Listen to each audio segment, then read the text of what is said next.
Hello everyone, this is Stephen Balch, your instructor for Introduction to Computer Applications at Ozarka College. This morning what I'd like to do is give you a little bit of feedback on the PowerPoint Module 1 activities that I finished grading yesterday morning. And then I need to tell you what we've got coming up due for PowerPoint Module 2. Alright, so the first thing is, like I said, I did finish grading the PowerPoint Module 1 activities yesterday. Hopefully you've already gone in and looked at your grades for those and read the grading comments. If you haven't done that yet, go ahead and do that as soon as you can. And let me know if you have any questions at all. I'll be happy to answer any questions that you have. Most of you did well on the Module 1 assignments. So keep up the good work on that. It's obvious that most of you are putting the time and effort in that's needed to do well on the assignment, so keep up the good work. There were a few common formatting errors on the assignments. Some of you need to check your slides for accuracy a little bit more before you submit your assignments. There were some kind of obvious formatting issues that some of you either skipped steps or did steps incorrectly on the assignment instructions. So just the easy way to kind of correct that in the future is to just spend a little bit more time making sure that you check everything as you apply the formatting to your PowerPoint presentation. Just double check it, make sure that it all looks correct, based on what it should look like in the textbook. It always shows you what the finished slide should look like. All right. So the other thing is, I noticed that there were some of you that had some issues getting the pictures the right size, the specified size, and getting them in the correct position and so forth.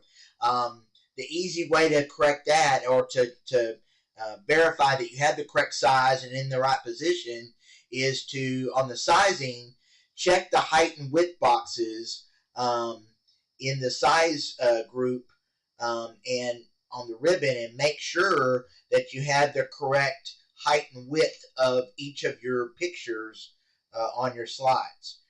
That's going to become even more important in Module 2, where you're not only going to be sizing pictures, but you're also going to be sizing other objects like shapes and smart art graphics and so forth. So just make sure that you verify the height and width. Make sure you have the correct size. Also, there were a few of you that by just using one of the middle sizing handles rather than one of the corner sizing handles, you change the proportion of the picture. So make sure that when you're sizing with a sizing handle, always use a corner sizing handle so that it changes both the height and the width proportionally, instead of one of the middle sizing handles where you're either just changing the width or the height. So just kind of, those are little things you have to kind of get used to, and that kind of comes with repetition. Just making sure that you understand that proportion is important on most of the pictures and other objects that you're putting on your slides. So just kind of keep that in mind. Also, as far as positioning the pictures correctly, getting them to the right position on the slide, make sure you use your smart guides. Those smart guides are there for a reason. As you drag the picture or other object on your slide, you're going to see a vertical line and a horizontal line. Those are the smart guides, and those are designed to kind of help you get the object, such as the picture, in the correct position on the slide. All right? And then in addition to that, you can just look at the positioning of your picture on your slide, as compared to what it should look like on the example, and you should be able to easily see if it's not in the correct position. And of course, if it's not, then you need to correct that before you submit your assignment. Okay? Like I said, most of you did well on that, but there were a few of you that probably need to spend more time just kind of verifying that you have everything correct before you submit your assignments. Okay? All right. So right now, if we go to the activities page in MilesArca, we are on the kind of beginning portion of week 12 of the semester. All right. Or I'm sorry. Yeah, week 12 of the semester. And we don't have anything else due this week. Of course, we just had work due Sunday, which was the first day of this week. And we don't have anything else due this week, but we do have work due next week, specifically Friday, November 14th.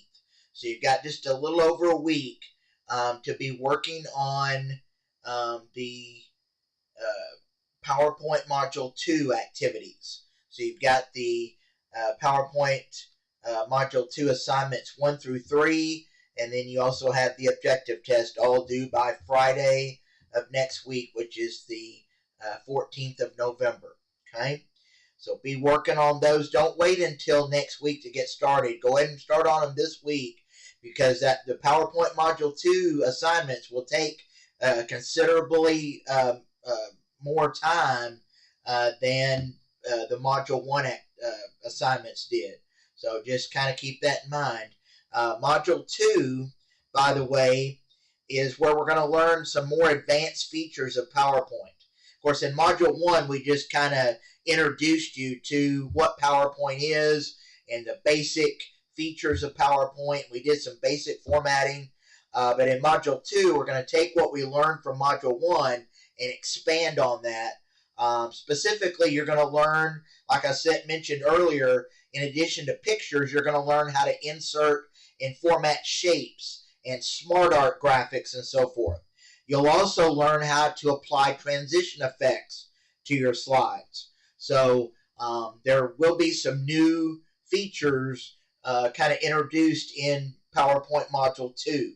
So, like I said, that's all the more reason to get started early.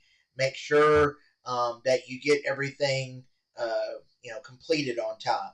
And also that gives you time to ask me questions if you do have questions as you're working through Module 2 in PowerPoint. If you do have questions, I would like you to use the PowerPoint Module 2 help discussion under week 13 on the activities page. Use that discussion topic there so that when I answer your question, other students in the class will be able to see my answer, and it may help other students that have similar questions. Okay? Let's see.